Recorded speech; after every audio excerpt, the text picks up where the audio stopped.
Well, welcome to Beyond the Youth Room podcast. This is our 20th episode already, and we're so excited to dive into this topic today of when and if you should fire a volunteer leader, an adult leader. And so we're going to be diving into this topic and the complexities around this because they're sacrificially giving of their time, and sometimes you just need to know when to actually push them out and to fire your leader. So we're going to be talking about that on this episode of Beyond the Youth Room podcast. So stay tuned.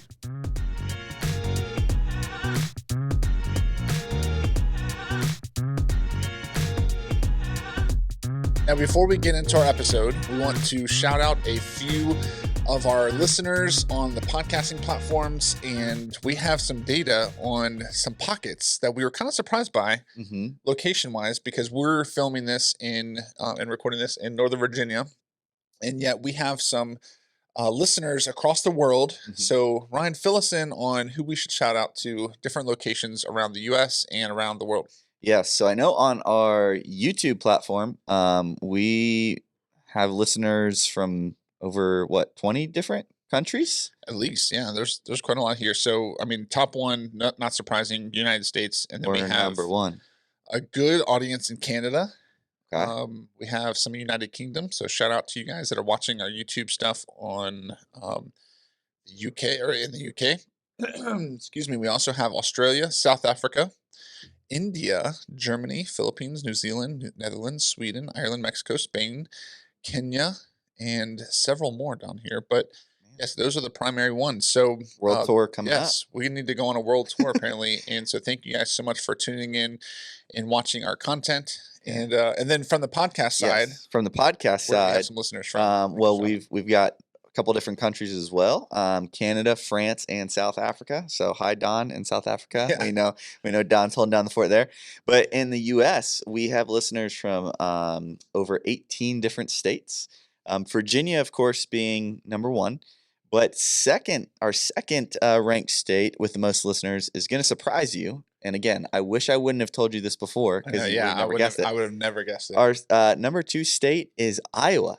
And so if you were in Iowa, harvest season is past. So now what are you going to do? Yeah, You're going to watch podcasts. So if you were in Cedar Rapids, Iowa, or in that region, please, give us a shout out.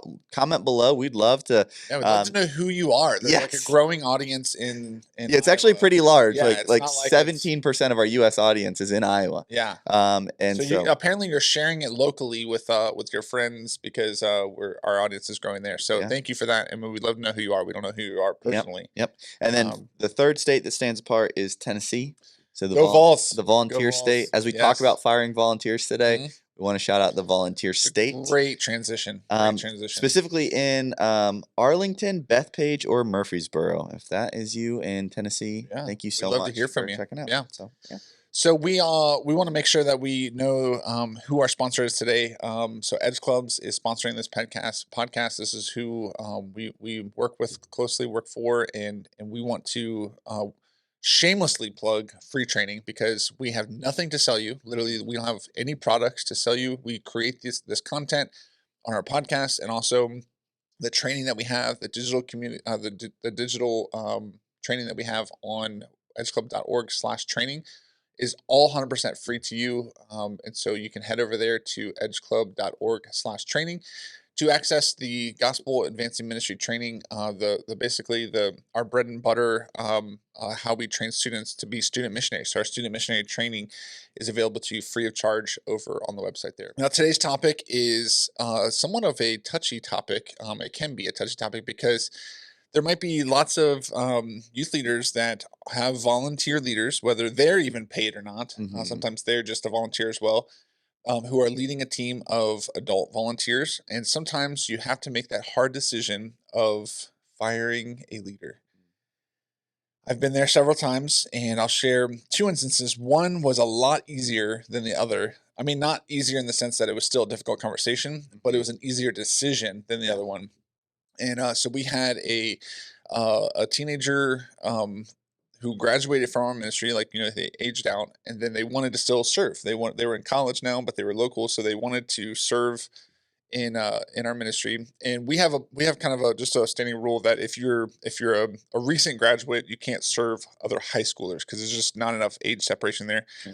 But you can still be used because we have a lot of high schoolers that serve middle schoolers in our ministry. And so this particular guy, we said, of course you can serve if you'd like to, but we're going to put you with middle school students. And so I had outlined, specifically because I was like, okay, you're a single guy, you're recently graduated.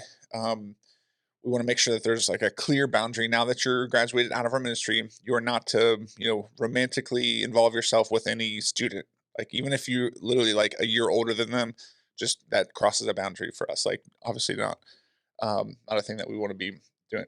And he was fine with that. So he served in middle school ministry, for several months and was doing well in that. Like he was leading well. But we had other high school leaders that were also serving middle school ministry, and so I received a message from a parent from that had a teenage daughter who was in high school with kind of some screenshots of some text messages that this adult leader, I think he was 19, was communicating with her high school daughter via text message, which was like against, Yeah. we didn't have back then, we didn't have as strict of a communication policy as we do now, but that was still off limits. Like, Yeah. We don't even do one-on-one conversations anymore with any students, with leaders. We always have some, group chat or, but back then that was still even a boundary that was outlined clearly. And it wasn't anything like, sexual, inappropriately sexual. Like it was just like, hey, like, I'd like to take you out on a date sometime. Like it wasn't, but because of the age difference and because we clearly define that as an adult leader now, you cannot, Mhm. interact romantically with any student, obviously, even if there's a year apart or whatever. So I knew it had to happen because he'd violated, he clearly knew what that was and agreed to it and violated this boundary. So I set up a time to meet with him. Now the challenging aspect of it, or the kind of the what made the situation, a little bit harder, was that he had committed to go on a mission trip with us that summer and had raised all of his funds on the mission trip. And so I had to break the news that no longer he couldn't serve, but he also couldn't, go on this mission trip because, of the boundaries that he crossed. And so I met with them at Starbucks and we had coffee and so he's just, bubbly. He's like, so like what, what's going on? Like what, like why'd you want to meet with me? And and so I gave him like an opportunity. I said, okay, you tell me, is there anything that you want to share with me? And he's like, no, no, everything's been going great. I'm like, about like you serving or anything like that. Like, yeah, everything I've loved like serving, it just completely like not even acknowledging. Uh, and then I said, listen, like I know about the text messages and this, it's kind of like hung his head a little bit. And I was like, yeah, and you knew that was, he's like, yeah, like I know that was a big deal. And he's like, okay, like, I understand, like, you got to do what you got to do, whatever. So I was like, yeah, you just can't serve because like, that was like a one-time offense, like deal Yeah. breaker. Like, you can't, like, it's like, oh, just learn from this. And it's like, no, no, like, that was a serious thing that we don't allow here at all. And luckily, like, it didn't go any further than just like a couple text messages or whatever. So I had to fire him, so to speak. And then, so then as I could see him like processing it, and he understood, like, that I needed to do that. But as he was processing, he was like, what about the mission trip? And I said, you can't go on the mission trip either. Like that was a student, mission trip. Like you can't just like Yeah. assume that because you can't serve, like you're gonna automatically go on the. Yeah. And so he just started breaking down and crying, like right there in the Starbucks, grown man, and just started, shedding some tears in regret, like in, and I To be was. fair, it's probably not the first time a grown man has cried in That's Starbucks. true. That Yeah, probably happens yeah, often. but probably not for that particular reason. No, But but yeah, so when it came to that, it was an easy decision. It was a very hard conversation because I yeah. knew there was a lot at stake. Like for him, like he knew that he messed up, and he knew that that it wasn't appropriate for him to serve anymore in that capacity. And so that was a kind of hairy situation. Another instance where we had a leader who was faithful, committed leader for years, and this leader had developed like as an ongoing like study they had developed some theological beliefs that weren't necessarily like contradictory of where where our church stands on certain things, Mhm. Like it wasn't against it. I mean, there was like freedom to have differing views within certain boundaries. Yeah, yeah, And the way that we kind of characterize different beliefs is, we have like tier one is like salvific issues. Like if you're outside of like faith alone, Christ alone, like, there's definitely like you're outside of a lot of traditional Christian like beliefs. Like, so that would of course rule, yeah. If you're like, in order to be saved, you must be, giving money to me. It's like, okay, well, that's more obvious. But then you have tier two issues where they might divide congregations, so, but they're not like salvific issues where we're like, okay, if you believe in infant baptism, then you are not a Christian. Or if you believe in believers baptism, like there's differing views like that would divide congregations or, even denominations, but not like the Christian faith. And then there's tier three where it's like we can still fellowship in the same congregation of the same church without, agreeing on certain issues that are not as clear. And this was in that tier three category. It was like a certain end time belief that wasn't like way outside of like wasn't crazy, like in the sense that like like if you don't believe this, you're not a Christian type of thing. yeah, But we would say like there's freedom to believe different things, within that. This particular leader though had become so convinced of their belief of end times. It was a certain end times prophecy thing that they were teaching it to other students and also like um, saying that our church was wrong. And so the reason why it was more difficult because it wasn't like necessarily a moral thing, like yeah, because I mean it's like if you firmly believe something, like you want to try to tell people about it, yeah, like especially if it matters like to you a lot, but it wasn't like a thing where this person was like like texting students late at night or like yeah, inappropriately developing yeah. relationships with it wasn't anything like that where it was as like obvious or clean cut. It was just an evolving belief that they had that was elevated to becoming an issue. And so had conversation with them. It's like, okay, like you have freedom to believe what you have within these boundaries. Like, but if you're so dogmatic where you're saying our church is wrong or like you're not a Christian if you believe this or whatever, like that, it became more apparent that this is not like a kind of a minor issue to them. This is becoming a major issue to them. And so I had to have that difficult conversation. This was actually after a series of conversations previous to that led up to, okay, like nothing's changing. In fact, you're getting stronger in this. And like they were writing letters like to our elders of our church, like saying that we need to be convinced like otherwise. And then we have yeah, that final conversation where I was like, listen, like I don't think it's appropriate for the unity of the church for you to continue to be ministering here, in the way that you're doing. So when it comes to firing a leader, do you have any experience with that? And if so, was it obvious or was it like more of a process over time? Like, tell us a little bit about your experience. Yeah, I've thankfully never had to fire a leader, and there's been a couple of I'm very just blessed with all the leaders that I have, and there have been a couple times where I've prayed and just said, "Hey God, uh, that they hadn't done anything to disqualify themselves, but just like their version for the ministry didn't really line up with the vision that I felt like God had given me." And so, great, awesome people who still serve in our church in various capacities and different things like that. But it was just kind of like, hey, like not only do we want to agree to what God says, but we also want to agree to what the vision of this particular ministry is and where we're headed. And so, thankfully, God has always just been faithful in moving people and bringing people. And I'm just very thankful that I've never had to do that. But I know that I need to be prepared because I know that that is probably a reality that I'll face, Yeah, at some point in our ministry. yeah. And you don't have any particular leader in mind when you say No, no, it's no. a If reality. you're one of my volunteers watching right now, we're good right So we're now. good. We're Let's just good. keep it that way. Just don't go crazy on us. Yeah. Okay. So when it comes to a couple things that that have helped in this sense that I've learned as I've had to fire volunteers over time is one, it really helps your job if you get to this point to be easier if you've set those clear expectations up front. Mm, So if you've said like, "Hey, this is already out of bound," like yeah, this is where you would violate your agreement to yeah, be yeah, a yeah. leader in our ministry. Not that you would lord it over there, like hold it over their heads and like, "No, you sign this," or what, like no, like nothing like that. But Blood oath.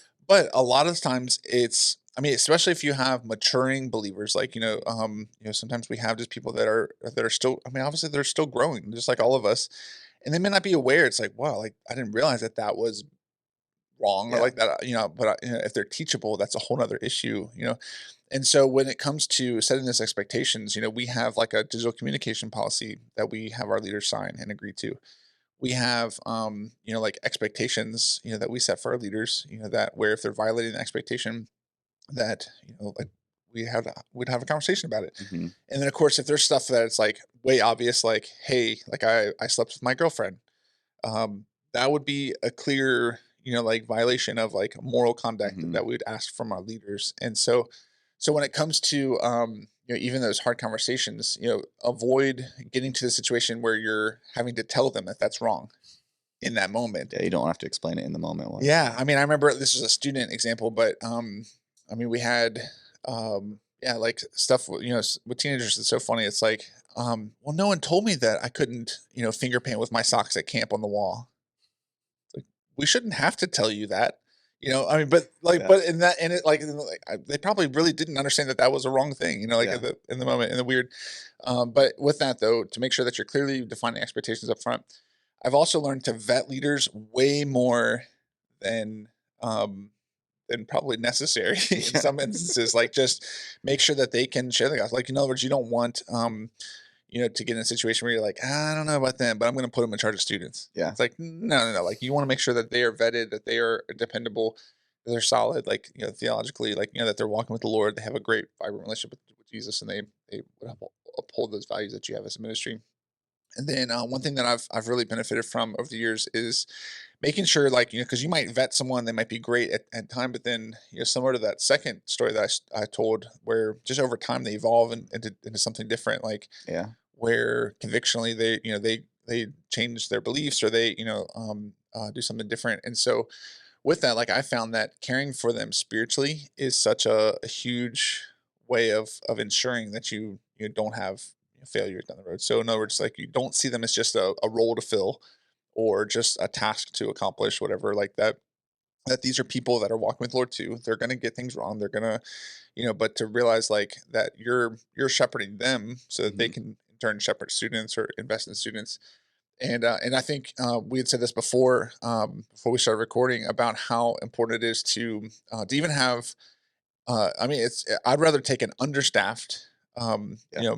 ministry that has solid leaders than have enough or too many leaders that aren't as solid. Yeah. So the Lord's been faithful to provide like excellent leaders in both of our ministries Mhm. over the years, but to really help them to be shepherded themselves, that their walk with Jesus is way more important than serving.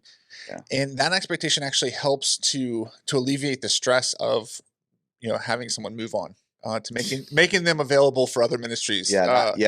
Not Where robbing Peter to pay Yeah, Paul. and that helps because it's like you have to realize that, yes, because I've seen this before where, I mean, for some ministries out there, telling a leader to step down is losing 25% of their leaders or half of their leaders. Yeah. Yeah. And so with that, you're like, man, I don't even know if I have the bandwidth to fill in the gap where they are, or who's gonna, like, so you kind of sacrifice your standards a little bit so that you can have enough people there. But the Lord has been faithful to, when there's been times where we've had to have people step down, I've been surprised at who steps up. So Mhm. there might be just somebody waiting to see a need, or to be asked for a need, Yeah. that may step out of the woodwork. So when it comes to even discipling and shepherding their hearts, you want to make sure that, like, sometimes an act of accountability or discipline can be the very best thing for their walk with Jesus as Absolutely. well. It's not necessarily like a bad thing to be disciplined, or to be asked to step down or move on. And so when it comes to any resources, do you have any recommendations? I have, that I have one, Yeah. Yeah. Yeah. for this type of like heavy conversation when it Mhm. comes to firing a leader. But do you recommend anything?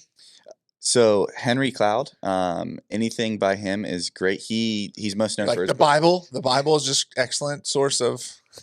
Henry Cloud, he's most famous for his book Boundaries, but he also wrote a book How to Have That Difficult Conversation, and he just walks through kind of how to go into hard conversations, kind of knowing what to say that is for the benefit of everybody. But is a highly recommended read. He also has some great training videos on topics like this as well, in terms of, in this case, conflict. Yep. Where we have the end goal in mind. So anything by Henry Cloud is a great resource for something like Well, this. and it's hard sometimes because like, we don't want to rock the boat. Like it's hard to address conflict. Yeah. Sometimes we want to, like, we can get caught in the trap of people pleasing. Where like, oh, like I just don't want to have that really difficult Yeah. conversation.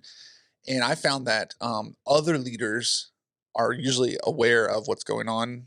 If there's a leader that needs to move on, or like Yeah. is like, and sometimes their respect for you as a leader not handling it or not addressing an Yeah. issue is detrimental. Where they can actually not trust you as much as a leader because you're not handling this appropriately. And so when it comes to a resource that I recommend is anything crucial conversations, like training. So I took this years ago, and it was really, really helpful. So what they define as a crucial conversation is opposing opinions, high stakes, and strong emotions. And so that's kind of the definition of a crucial conversations, which in this case, firing a leader would Yeah. almost indefinitely fall into those categories. Yeah.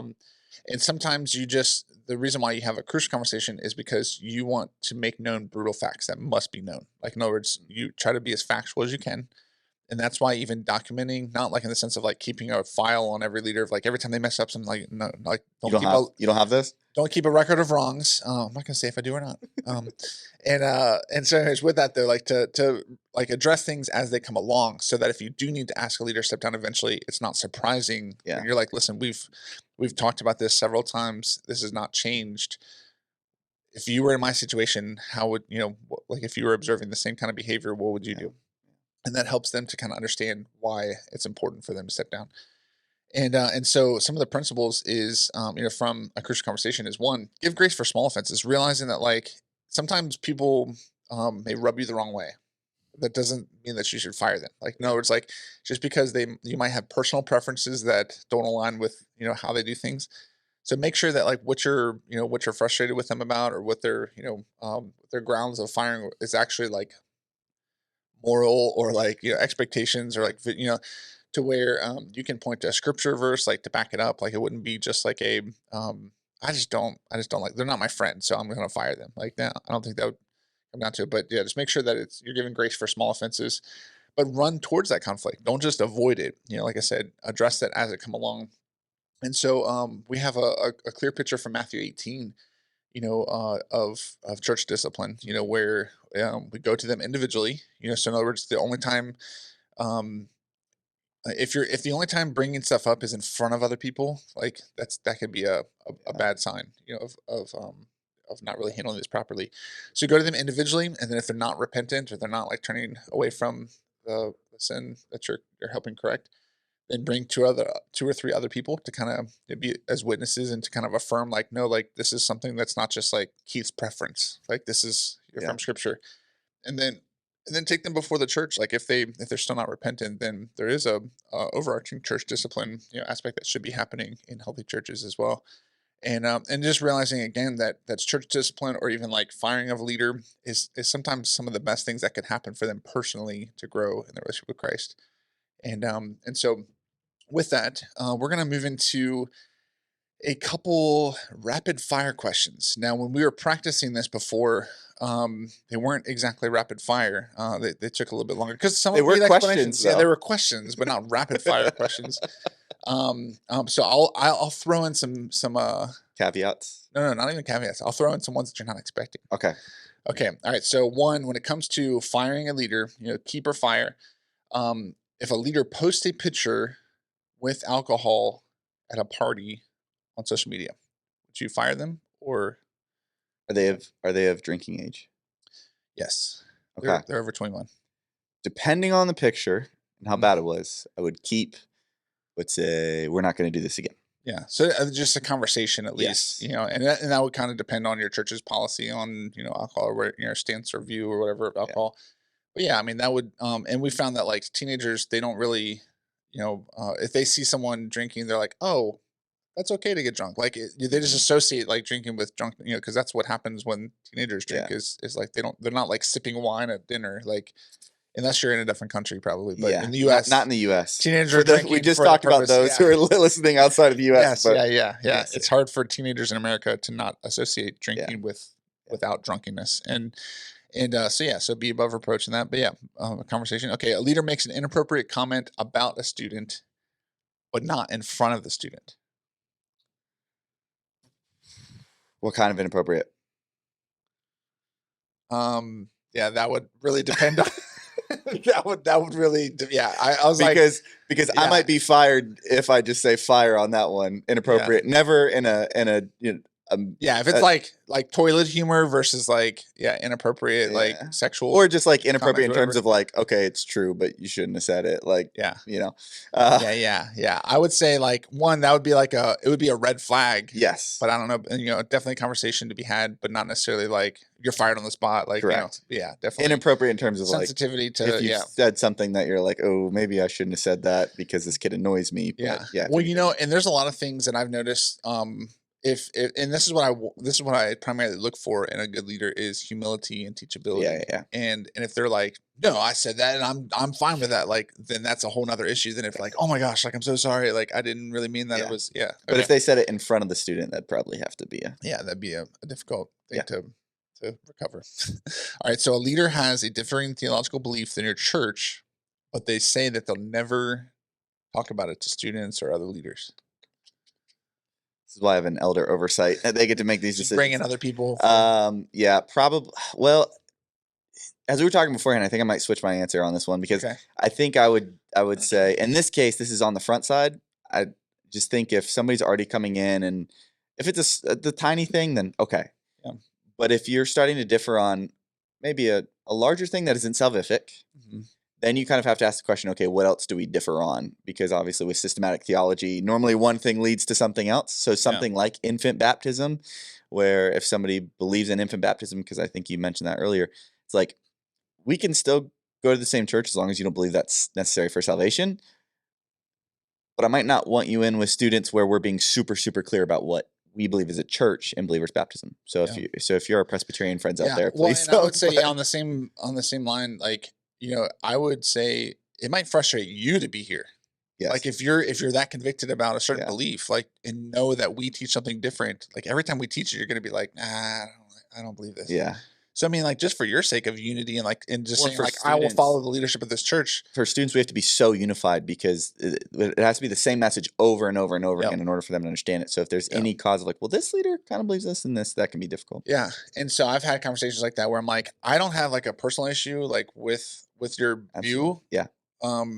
In our church, would say like that's like in the tier 3 category or whatever of like, not a huge deal. There's lots of different interpretations of scripture on this, but when it comes to like I would just say like you might get frustrated because we're going to be teaching this like because we're convicted about Yeah. this like about this belief and Yeah, how absolutely. and so I would just say caution them, just say if you're okay with that, like then Yeah. do you believe it really? Like, if you're okay with it, like just constantly hearing the opposing Yeah. view on that, yeah. So, I would just have a conversation about it. Okay, so another rapid fire question before we get into the next segment.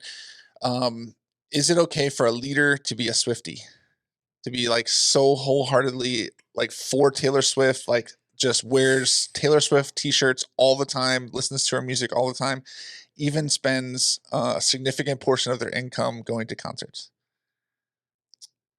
There's a line I heard once, and I think it applies here. We think you're great, but you might want to go be great somewhere else. Oh, okay. All right. So you would free them to the church marketplace of Well, serving. yes, yeah, I Okay. would say, look, That's another word for firing is kids ministry would we're be a just great freeing you up for the place. marketplace. Yeah. Hey, Okay. nothing morally. Well, we don't have quite Yeah. that amount of time, but I just struggle. Yeah. So Which I think I'm more like obviously like any kind of idolatry, like where they're like it's so distracting to them where they're not well, following this is Jesus. coming from the guy who But before the podcast admitted that they've seen Taylor Swift in concert. I have, yeah, but it was like before she was famous. Really, like she was opening for another. I didn't even go to see it. I feel like I'm defending myself right now, You need to. but even if you're a Taylor Swift listener, like it doesn't mean that you're like automatically in a cult or something like or that you're idolatry. But you would disagree? Maybe we should go back to our audience statistics and see what crossover we Yeah. have with All Taylor right, let Swift. us know in the comments if you're watching this on YouTube. Cedar Rapids, Iowa was just yeah, the number one city on Taylor yeah. Swift's They're listeners. doing that tour there now. Yeah. So is it a deal breaker for a leader to be like an all out Swiftie? I don't think it is. No, it's not actually, but like It But might be just that. preference for you, though, I can tell it would make you very uncomfortable, right? Oh, Yeah, it would. oh, Okay, I know where you stand on this. Okay, all yeah, right. So, okay, not rapid fire questions. We want to actually tackle a couple student questions that are very common. yeah. Things that we've Maybe for had. even students that are listening to this or watching this, if they benefit from answering these questions, but also for leaders on how to respond to that. Not that we're the exemplary Mm-mm. people, but we've been asked these questions a lot. Yeah, And so we're going to try to keep it to a minute. We're going to actually, do you have a timer or something? Do you have? I've got my phone. Okay, put a phone timer on it because we want to stick to that minute. Because I just taught an hour and a half breakout on this subject, and I can talk more than a minute, to say the least. So I'll try to summarize it as fast as I can. All right, I'll But, start it once you start your question. Okay, so the question is for you, Ryne. In less than a minute, why do bad things happen to good people? So a couple of definitions I would say are needed. First, what is a bad thing? Well, for Christians, something that is bad is something that is outside of God's will. Now, the world, how it defined bad is anything that is painful or hurtful or offensive towards me. So those are differences. And then good. Well, Jesus says there's no one righteous, no, not one. So our idea of a good person doesn't really align with biblically where we say we're all fallen. So the real question is, why does God allow good things to happen to anybody? But in tackling the question, why do bad things happen to good people, I like to use the analogy of traffic. There's multiple ways that can happen. If I'm speeding, that's my own fault, and I get a ticket. Somebody else is speeding, they hit me, that's their fault. My sin, your sin, fallen world, traffic light doesn't work. We hit each other, that happens, accidents happen. The devil could attack me, deer runs in front of my car, the devil made it happen, spiritual, warfare. Or if my car breaks down, God might be protecting me from something worse happening. That was exactly a minute, I think. Okay. Now, theologically, there's a lot more I could add into there. That's not complete. For like 20 minutes. But if I had to do it in a minute, yeah, there you go. Okay, good explanation. Okay. Yes. So you want to reset the clock for me for Let's do it. so under a minute. Why don't you ask me this question? Oh, I thought you were going to tell me what question you wanted me to No, ask. no, No, I have my own question. Do you know? Yes. Yeah. Okay. How does God speak to us today? All right. So short answer, almost exclusively through the Bible. Now we have instances of scripture where God speaks audibly to people, but that was over a span of 4,000 years of human history. And it was more like the exception than the rule. And so they also didn't have the full canon of scripture. So I'm a firm believer of the sufficiency of scripture, meaning it's given us everything that we need for life and godliness. Was that 2 Peter 1:3? For our knowledge of him who has called us by his divine glory. So we actually have knowledge of God through scripture. So it is sufficient and it's useful for teaching, correcting, rebuking, and training in righteousness, so that the man of God may be thoroughly equipped for every good work. And so I believe that God almost exclusively preaches or teaches or talks to us through scripture, or being taught through scripture. Sometimes he can put impressions or thoughts or even dreams or visions, but it would never contradict his word. So that's my answer. Boom. There you go. Yeah. Much better than the 3-minute version. I know, it was like so long before. Yeah, I was like talking. And I felt like I had a hard time cramming the 3 minutes into 3 minutes. Yeah. Well, thank you guys so much for watching or listening to our Beyond Youth Room podcast. If you would like to take advantage of the free training that we provide through Edge Club, you can go to edgeclub.org/training, and you can have full access to our student missionary training that you can use in your own youth ministries as a training mechanism. It's designed to you can do it in one session. It's about an hour long of teaching, or you can do it into 3 different sections. We can do it over a 3-week span period of time with your students. And so regardless, we'd love for you to take advantage of that free student missionary training over at edgeclub.org/training. So thank you guys so much, and we'll see you next time.